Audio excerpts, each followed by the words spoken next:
Welcome to Grappling with the Gray, a forum for promoting an ethical mindset and ethical decision-making to help us more clearly see both sides of complex issues and better navigate the moral challenges of everyday life. I'm Rabbi Yonason Goldson, and I would like to welcome my guest today. With me is Christopher Bauer, who is a speaker, author, and consultant on ethics, compliance, and accountability. Jennifer Elder is a CPA and certified speaking professional who helps leaders future-proof their businesses by making smart decisions and staying ethical. And Paul Glover is the No BS leadership coach, guiding leaders on their journey to their mountaintop. He is a TEDx speaker and author of Workquake, Making the Seismic Shift to a Knowledge Economy. Thank you all for joining me today. Thank you. Good to be here as always. My pleasure. And here is our topic for today. Is Amazon taking over the world? It certainly seems that way, especially after Jeff Bezos bought his $500 million sailing yacht. I have no problem with people making money honestly and spending it as they wish, but the stories coming out of Amazon are deeply disturbing. Working conditions have been questioned, and high turnover is reportedly part of the business plan. Policies make it easy for the customer, but prove onerous for retailers who end up with razor-slim profit margins and are seemingly with no option but to comply if they want to compete in the marketplace. Presumably, these assertions have some merit, since the company has been sued by the FTC for antitrust violations and stands accused of bullying partners and vendors. There are a number of alternatives to online shopping, such as Etsy, Bookshop.com, Uncommongoods, and Shopify, as well as ordering online from Costco, Walmart, and Target, but Amazon is so darn easy and convenient. That's why I keep using it. So I'm calling myself out. If I find Amazon's business conduct odious, do I have any good excuse for using it? Or am I just being lazy? The floor is open. You're just being lazy. Next. Thank you all for turning in today. I thought that this was it wasn't even a conundrum. If you accept the fact that they engage in unethical business practices and you want to be considered and be an ethical person, the choice is you can't use them. I can tell you that as much as I may deplore their practice, my wife uses them extensively. I've tried telling the UPS guy she died, but he keeps delivering the packages. So all I can tell you is I think that idealistically, the answer is simple. Realistically, not so much. Yeah, I come down on this being a bit of a dilemma, partly because I am someone who occasionally uses Amazon. I need to rationalize it somehow, but partly also because, I am not an ethical absolutist. And I think once you step away from being an absolutist, and you can argue whether or not that's a good thing or a bad thing, dilemmas take a different shape. I think that one of the traps we easily fall into is confusing ethical and moral decisions. And, morals tend to be absolutist, and ethical decisions have a lot of different shades that are values based. And I think of values more and more in the last couple of years as being about priorities. And when you look at values in that way, it's pretty easy to hold a couple of competing ideals or a couple of competing behaviors at the same time. And it's going to sound like a semantic argument. I'll suggest it's more than that. That hypocrisy only comes into the picture when you say one thing and do another, if that makes sense. And otherwise, we all just battle with, pros and cons, and we have to figure out what's the most important priority for us to pay attention to. If the most important priority is, as you suggest, protect, not patronizing someone that has inappropriate, unethical business practices, then absolutely, at that point, you can't use them. If that's not your main priority, you might come to a different decision. I have a similar formulation to yours about morals and ethics, Chris. And I see ethics very much as competing priorities, which is why we're grappling with the gray. Because if I have two core values and they come head to head, I'm going to have to sacrifice one for the other somehow. If I can find a compromise, wonderful. But very often it just isn't realistic. In this case, I'm not sure I can claim convenience as a core value. So I may have to look for another approach. Jennifer? Yeah, this is something I struggle with. I live north of nowhere in a town that has more cows than people. We do not have shopping choices. So my choice is the supermarket, Walmart, and Dollar Tree. So if I want to buy anything else, I'm either traveling an hour and a half to 2 hours, or it's Amazon. And I can tell you what it is. My UPS guy and I are on first name basis. So there's a little bit of a necessity factor for me, that there aren't a lot of other choices, but yes, there are. It's just they're inconvenient choices, having to travel 2 hours to go to a shopping mall or something like that. But I agree with Chris, is that there, with ethical dilemmas, there are always multiple perspectives, and you have multiple stakeholders here. So you have individuals and their rights to prioritize their time. Then you have Bezos and the shareholders of Amazon, who have a right to prioritize making money.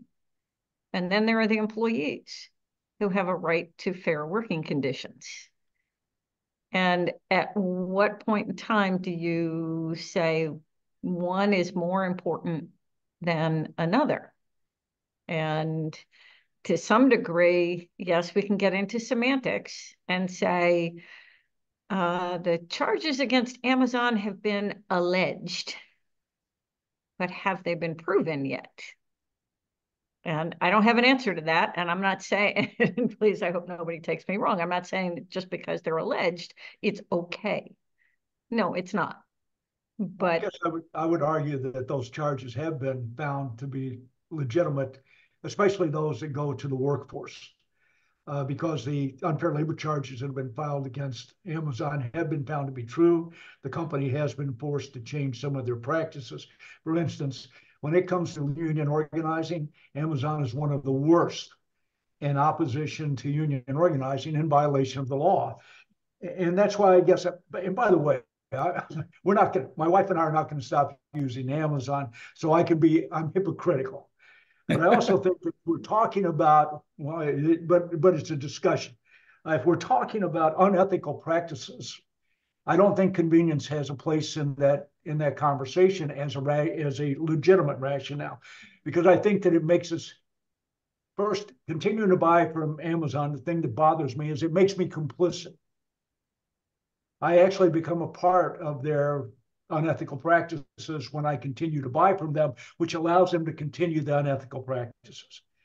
So the convenience factor is going to continue to be the motivating factor for using them. But I have to admit that this was a topic that I would not have thought about. So I appreciate you bringing it up, because I'm an ex-union guy. And I should not be buying from Amazon, because a part of me still has that I want to protect the working person from these abuses, and I'm not doing my part. You raised an issue that is causing me concern. I'm not sure how much. I'm struggling. I guess that's the point of the discussion. Well, Point of discussion, and go ahead. Well, no, I was just go back to your point, Chris, that there's this phrase that I think is insidious, situational ethics, which is used to suggest that ethical principles and values change depending on the situation, which I think is absolutely wrong. But to your point, Jennifer, situations do change. Your inconvenience of having to drive 2 hours for something is a lot less than my inconvenience of having to drive 10 minutes. they're both inconvenient, but one rises to the level where it is clearly a kind of a hardship. Most of us don't have that kind of disposable time that we can make those kinds of road trips for things that we can get in an easier way. So at what point do we say, now it becomes enough of an inconvenience that I can weigh it against patronizing some business I'd rather not do business with? And then the other part of this is, okay, we may disagree with some of Amazon's business practices, and there may be some onerous requirements for some of their sellers. But if we blatantly just say, I'm done with Amazon, I'm never going to buy anything from them again, how many small businesses are we impacting? Because there are a lot of small businesses that, yesterday I was buying on Amazon. Actually, it was birdseed. I like the little bells that are made out of birdseed. And, you do a search for it, and no, they are not available at my Walmart anymore. It's that time of year where bird stuff is gone. So I don't have a choice of where to get it. But when I was looking at the 5 or 6 different people who sell, the one I ended up buying from was the one that said small business owned. Figured, okay, I can support that versus supporting a larger organization. So there might be the unintended consequences of saying, I don't want to support Amazon. That may have a negative effect on people that have really nothing to do with Amazon, other than it's a marketplace for them. Yeah, I like that. I mean, that really, it doesn't eliminate the problem, but it does at least counterbalance it to some degree. It counterbalances to some degree, but it actually takes me back to the comment I was thinking about making a minute ago, which is, maybe the goal in all this is not that they're going to be a perfect solution to how we balance our priorities, but maybe acting ethically in large part merely means being attentive to how we're making our decisions. That has already been mentioned a couple of times today, an ethical discussion, an ethical dilemma, almost by definition means you could resolve an issue at least a couple of different ways.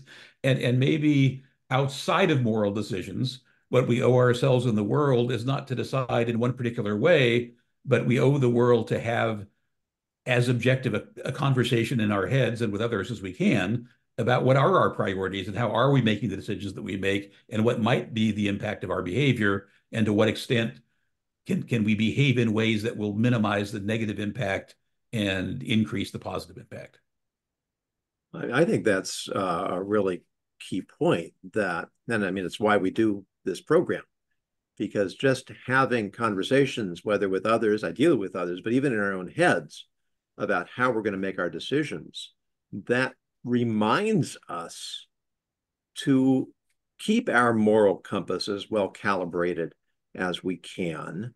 The other side of it, though, is that, and I remember reading this some time ago, that at least according to one study, ethicists, or people who identify as ethicists, tend to be less ethical than average.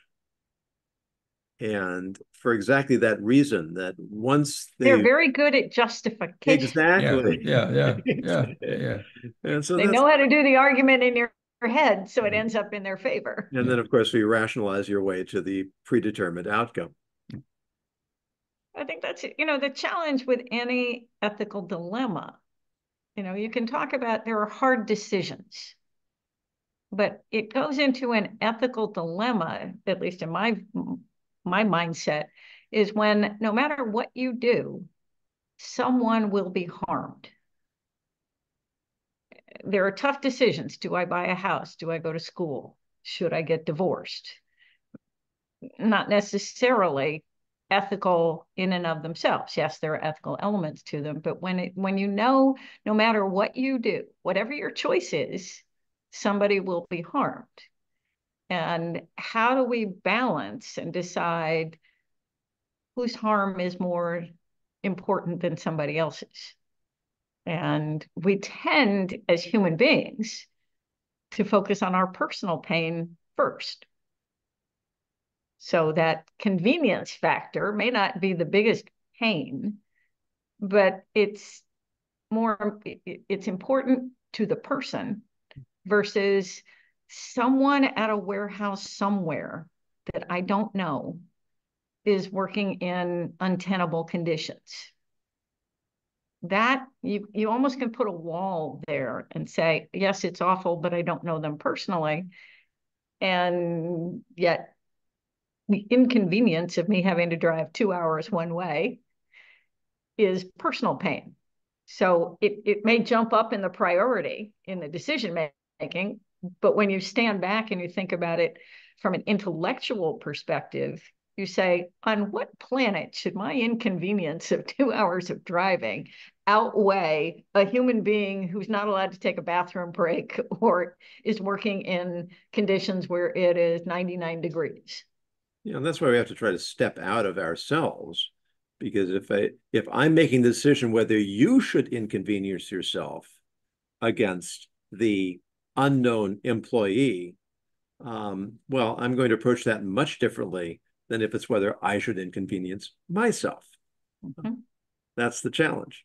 Yeah. Maybe. And I will say, oh, go ahead. No, go ahead, Christopher. I've chatted enough. Hardly. No, I was just going to say that actually that thought process is exactly what's taken me to do this redefinition I mentioned earlier of values as being our as priorities, because it gives you a roadmap for making a decision. When you have that damned if you do, damned if you don't, there's a cost to someone on the left, a cost to someone on the right, cost to someone in the middle. All we can do is make the best decision we can with the information we have at that time. And if you're really clear about what your priorities are in decision making, which again, I'm going to say is synonymous with values-driven decision making, then you have a roadmap to make at least the best decision you can make at that time with the information you have. This is the most important thing for me to consider. This is the next most important thing. This is the next most important thing. And you can, and not that any one of us ought to pretend to be able to be entirely objective or even very objective about our own decision-making process, but we can just be as objective as we can be. And if you're clear about your priorities, clear about your values, you make the best decision you can make about whether to turn left or turn right or go up the middle when there's going to be a cost no matter what you do.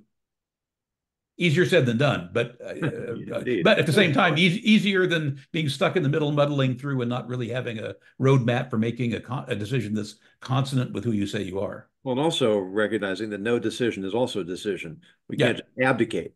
Right. Yeah, Paul? Right. There's the error of omission as much as the error of commission. Yeah. And Christopher and Paul, you speak on ethical decision making. You can look at some of the different models for decision making, and you would come to different answers. So if we look at what is the greatest good, or if we think about it from the fairness or a justice perspective, that might take us to a different answer. And 100%. From those perspectives, each one of the choices is correct, but it's correct from a perspective. And that's always what makes ethics tricky to me, is that somebody can defend their choice from their perspective. That doesn't mean it's everybody else's perspective. There's also the legal decision making. Is it legal for us to do this? Yes. So there'd be some people who'd say, this isn't an issue. No law is being broken by you buying from Amazon. So we have to think about those perspectives. What's important to us? What do we think is the most ethical approach when we decide to buy or not buy? And I'll quote somebody that I respect very much, named Jennifer Elder, who says that you can go easily from lawful to awful. And I think that's the critical decision to make. I like to say that it's not illegal is the last refuge of the unethical. Absolutely. Go ahead, Paul. And as a recovering lawyer, I absolutely agree with what you said, Jennifer. But let me say that perhaps it's the vagueness of the definition of unethical practices. So let's throw something else in. As much as I abhor the fact that states are going to allow child labor, they're going to make it legal. I guess the question would be, would you support Amazon, who suddenly flooded their warehouses with 12, 13, and 14-year-olds versus adults? Does that suddenly change the definition of the same practice, but turns it into a more unethical and therefore a more easily determined outcome as to how you would look at doing business with Amazon? By the way, we can take it one more step. Let's assume that one of the states allowed prisoner labor, because they do. And suddenly you had Amazon that entered into a contract with Alabama or Mississippi to have prisoners making 12 cents an hour moved into their plants or their warehouses and doing the work. Not illegal. But I think that clearly the definition of what's unethical is fluid depending on that situation. And once again, I think that at that point, I have to admit that if they use child labor or prisoner labor, I would be much more opposed to Amazon.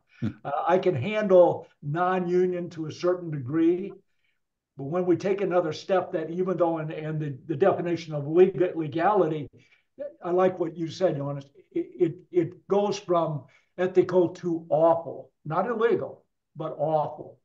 And at that point, to me, it would make the difference. That would certainly be a different definition of unethical that I could not tolerate or support. Yeah, and I think that speaks in its own way well to this idea that when there's a true dilemma, right? Cost left, cost right, cost up the middle, a part of what we have to be conscious about for ourselves is, where is our threshold? It's clear to me. I mean, I like to, however delusional, think of myself as leading a fairly conscious life. I know one of the places I draw a line personally is I'm not a vegetarian. And I know with absolute certainty that if I let myself think about it for 30 seconds or less, I would be a vegetarian in a heartbeat. I also like to think that's not hypocritical, because I don't claim to be a purist in that sense, but I know that it's contrary to other things I think. I am 100% pro-choice and happy to put that out there. I'm 100% against capital punishment. I'm quite aware that could be seen as hypocritical. In my mind, I hold both of them in separate pockets of my thinking, and they coexist perfectly comfortably in my head. I realize they don't for other people, because everyone, again, has to have their own awareness of what their threshold is on a issue by issue basis, if that makes sense. Yeah, it absolutely does, that there are thresholds that we can say, this is okay, this is okay, this is okay. No, this is not okay anymore. When I teach ethics, one of the things I'll ask people is, are you a law-abiding citizen? And I hope that the answer is yes. But then I'll look at them and say, really? Were you a law-abiding citizen today? And then suddenly I can see little light bulbs going off, going, uh-oh, I think I know where she's going. And it's like, yeah, when was the last time you got in your car? And do you obey the speed limit? And this quite quickly devolves into a discussion over, well, if I drive the speed limit, I'm going to die. Because either the rest of the people are driving 10 miles an hour over the speed limit, or there's a traffic jam, and if I drive the speed limit, I will hit somebody. But you start to justify why it's okay, until it's not okay. When you see somebody flying by you, you're driving 10 miles over the speed limit, and somebody goes flying by you, and we automatically go, oh, how could they do that? because there's a threshold. We say it's okay up to. And I think we all have those thresholds with different scenarios. So, Paul, in this scenario of, it's okay to buy from Amazon, but if you bring in child labor 12 years or younger, I've got concerns about that. Now, I was thinking when you mentioned bringing in prison labor, I thought you were going to join the two and say, what if you have prison labor and you have 12-year-olds working there? How safe of an environment, how healthy of an environment is that? And why couldn't it be? That might be an argument from somebody who says, yeah, we're making some assumptions about prison labor. We might be making some assumptions about child labor. So it just gets murkier and murkier when we start thinking about thresholds. And then the whole idea of social norms. I mean, certainly what's considered mainstream today was not by any means mainstream less than a generation ago. So were they right? Are we right? Are both right? Are neither right? Does it really have nothing to do with it? But of course, we can't divorce ourselves from it because we are all in some way products of our environment. And Christopher, I'm perfectly happy to help you get over your anxiety about not being a vegetarian. We can have that conversation anytime. Well, thank you. Well, thank you. Very small consultancy fee. There's actually just to help make an irresolvable issue more so. There's a bigger issue. It seems that we're in a way sort of talking in a proxy form about, which is the commoditization, if that's a word, of almost everything. And one of the things in which we're all probably complicit to some degree is certainly with the internet, and we now know what everything's worth to anyone at any time. There's a race to the bottom on prices, and that's certainly, again, that's part of the connection with Amazon, right? That it's convenient because of some of their onerous practices, because they negotiate these rock bottom deals with vendors. They can undersell, almost everyone, and we're prone to get a good deal on almost anything. But I would say, as someone who is simultaneously involved in several different environments, the speaking world being one, music being another, voiceover being another. In every one of those, there's a race to the bottom. And every time we patronize someone because of that price, we're contributing to the disparity of individuals' ability to make a living doing whatever that they do. So the ripple effect that I guess a couple of us have mentioned in one way or another today is, I think, an even bigger issue than we've talked about so far today. And certainly for speakers, the concept of fee integrity is a major topic and something I struggle with. I want to get paid what I think I'm worth. I want to be able to serve organizations that may not be able to pay my full fee. And I also want to work as opposed to demanding a fee that's going to price me out of working. And I don't want to be inconsistent, because if one client says, well, you charge this much, and another client hears, wait a minute, you charged us more. So how do I defend that? And the realities of the marketplace compete with the commitment to setting a standard that preserves my professional integrity. And I'm still struggling with that. Well, you've described the capitalist society that we live in. And as long as it's capitalist, this is the way we're going to act and react. So until we change the system, and we are not going to change the system, we will all be impacted by this. I look at artificial intelligence and what it's going to do to movie making. And that's why the SAG, the Screen Actors Guild strike, was not necessarily about economics. It was about job protection. And that's interesting because they have stopped the flow. But my experience is you can't stop technology. They are going to lose that battle, whether they like it or not. Being a writer, even perhaps being an actor, is going to be passe. One of my situations, or one thing that I tell people who come to me and go, I'd like to become a coach. I've been coaching now for over 30 years. And I tell them it's a dying profession. Artificial intelligence is going to take over at least 50% of coaching. Marshall Goldsmith, who is the best, well-known, not the best, but the most well-known coach, has created his own artificial intelligence avatar. And you can now contact him, and it is, and by the way, I know Marshall, and it is as if you are talking to Marshall. At some point, they're not going to call Paul Glover when they can talk to Marshall Goldsmith.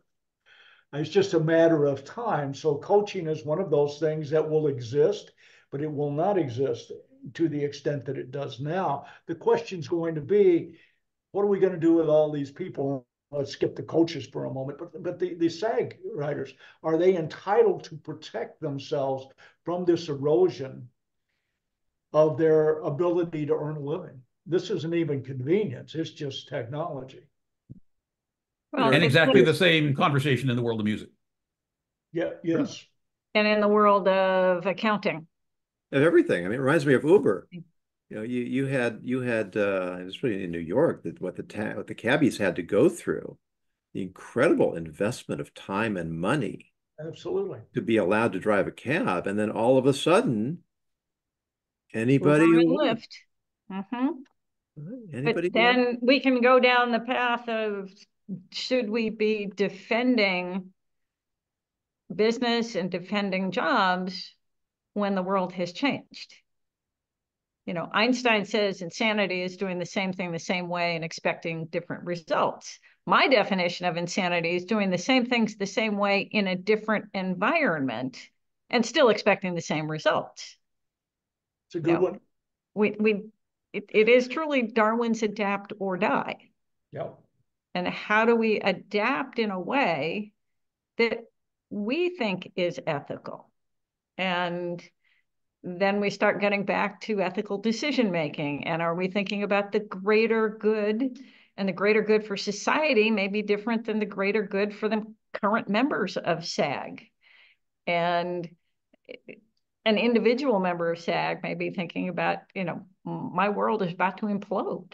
And what do I do? And I planned my entire life expecting that this is what I was supposed to do. Work hard, pay your dues, and life will be good. But then the world changes. And does society owe people a lifestyle because things have changed?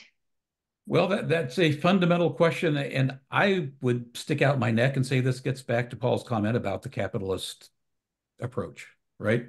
That on one hand, we kind of cherish disruptive businesses. I mean, that's something that is kind of everyone's prize, right? Is to come up with an idea that is disruptive for some industry, some business, some way of doing things. But almost by definition, when we come up with those disruptive techniques, it means someone's job or someone's way of doing a job or someone's having a job is going away. So are we as a country, are we as a society, are we as a world going to prioritize whether or not we're going to take care of those disrupted people or not? And I would suggest that if we were to take a poll, which for better or worse we're not going to do, that we would have a wildly and widely divided vote on that. And a lot of it would depend on somebody's age. Yeah. Are they at the end of their career, or are they just entering the workforce? That's going to be quite a different answer. So, Jonas, and we have quickly devolved this conversation from Amazon into capitalism. I will suggest that actually it has evolved because I think we actually are talking about very much the same thing. Yeah. Looking through a different couple of windows, but exactly the same issue. Imagine that your job was carving wooden blocks for printing pages and this guy named Gutenberg comes along, and all of a sudden, all of this training that you have is overnight obsolete. Yeah.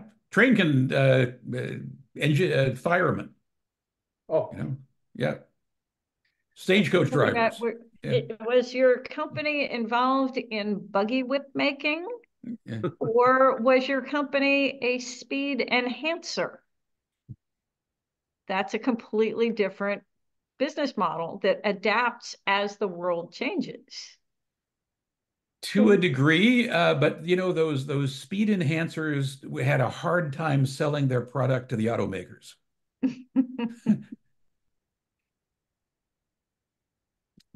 Or the locomotive builders. So yeah, I think again, I mean, we laugh about it, but I think we were talking about the same thing. How are we going to, as individuals, as communities, as countries, as a world, decide in some adequately cohesive, coherent way to what or to whom do we owe what? And there's certainly very different models for that around the world. We have a model in this country, and this to grossly oversimplify, that says sort of to the victor goes the spoils. And I think, again, speaking overly generally, as a country, we have decided not only is that okay, but that's laudable. The downside to that is it means there is almost inevitably in this race to the bottom for efficiency and low cost, there's, for lack of a less melodramatic term, there's a body count, right? With people losing jobs, losing dignity, losing income, with the rest of us saying, well, that's what our society reinforces because we are looking for the greatest number of profit for the greatest number of people. by the way, I don't think this is new. Oh I don't no, think it's necessary. I think that this is humankind, and the way humankind acts is exactly this. And we are willing to have that body count because we look at progress as being the most important thing that we are attached to. yeah, So I think that it's been going on for, I don't know, 3,000 years. yeah. Believe me, if they could have made the pyramids without slave labor, they probably would have. But they couldn't. But they couldn't. They couldn't. That's Yeah. exactly right. Yeah. Now we can. So I'm not sure that it's a different problem. I think that the issue is we've never come up with a solution because we don't want one. I think we don't want one. And I will say, yes, this is an age-old issue. Just because of modern communication, the speed of communication, the depth, for it's probably not the right word I'm looking for, the ease with which information can be transmitted in mass amounts has taken this age-old issue and sort of put it into warp speed. I think that it is sort of progressively more magnified and sped up than it has been. But yes, absolutely, it's not a new issue whatsoever. Agreed. And the availability of information throws fuel on the fire. Yeah. Oh yeah, that's part of my point. Absolutely. Jonas, Yep. and as you mentioned, Bezos spent $500 million on a yacht. 100 years ago, we would have known he bought a yacht. We would not have known the price of it. But the body count that you mentioned and the to the victor goes the spoils, I think that was the original reason behind unions. Was you had abusive owners of businesses who just wanted more and more and more, and doing so at the expense of their employees. And now I'm going to circle way back to part of our conversation when we talked about thresholds. And at what point in time do you decide that Bezos and Amazon are making too much money off the backs of their employees? At what point in time do you say, maybe there shouldn't be such a 50,000% difference between what Bezos earns and what the lowest paid employee at Amazon earns? I think that's a really compelling statistic that you go back to the 60s, and I think they say that the difference between the average pay for employees and the average pay for CEOs, CEOs were making about 50 times as much, Mhm. and now they're making something like 800 times as much. Right. And there's always an equal and opposite reaction. You needed unions at one point because workers were terribly um, abused. At one point, the unions became too powerful, and there had to be a reaction against that. I think it's why you find that ideas like communism and socialism don't die, um, despite the evidence that they don't work, But aren't because we, that intense fairness that people feel things are unfair and they're looking to some system to replace what we have to achieve the fairness that I think should exist. I They're tend to looking think for that, somebody else to fix the problem. well, yeah. aren't we looking at government to fix the problem? Yeah, Because which that's that supposed to be us. there's not much evidence that works either. I would agree with that, but that's the concept that I believe Sure. gets people elected, is that you're going to solve a problem for me. And I think that there is a feeling now of this inequity, and something is supposed to happen. Now, whether it will or not, I don't know. I think it's like asking those in power to impose term limits. Yeah, which that's another show Why? you can do, Exactly. Yeah. and should. But I think it's a good place to wrap up. But I've often thought that Churchill's comment about democracy, that it's the worst system except for all the others, Right. Yeah. applies equally to capitalism. Absolutely. I don't really see there's a viable option, but we do need to keep working to keep it in check, because I think Marx was also right when he said that capitalism contains the seeds of its own destruction.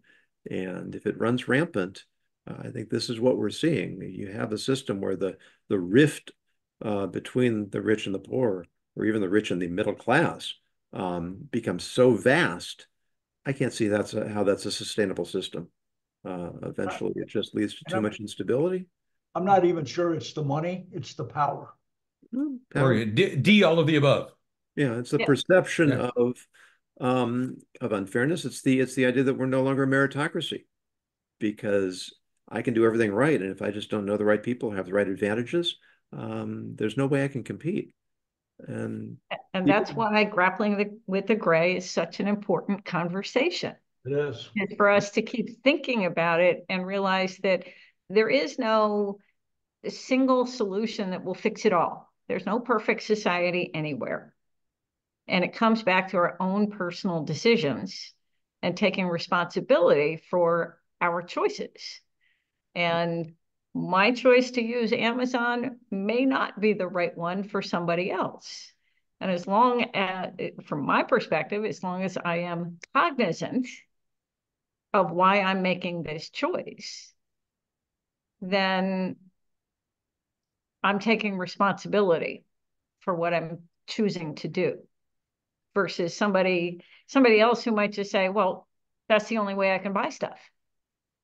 yeah, No, it's not the only way. It's the way you choose.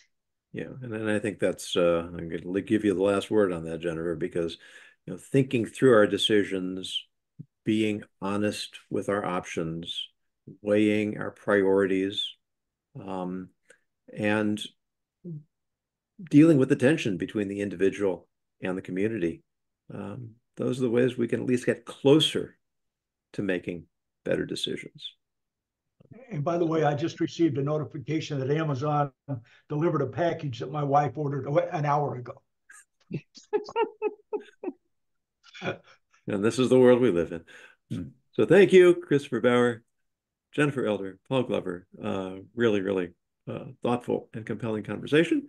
And as always, the conversation continues backstage, which is available to premium members in the recorded version. Go to my Substack. You can look over there for how to become a premium member.